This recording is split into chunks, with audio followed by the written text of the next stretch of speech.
ఏ తెల్ల తెల్లని పాలధారలల్ల పల్లె తెల్లారుతుంటదిరా గుళ్ళోని గంటలు కాడెట్ల మెడలోన జంటగా మోగుతూ ఉంటాయిరా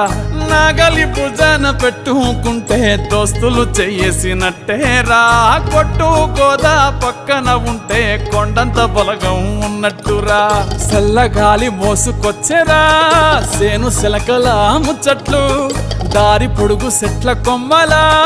రాలుతున్న పూల సప్పట్లు గట్టి మోపులు కాల్వ గట్టులు చెమట సుక్కల్లో తడిసిన ఈ మట్టి గంధాల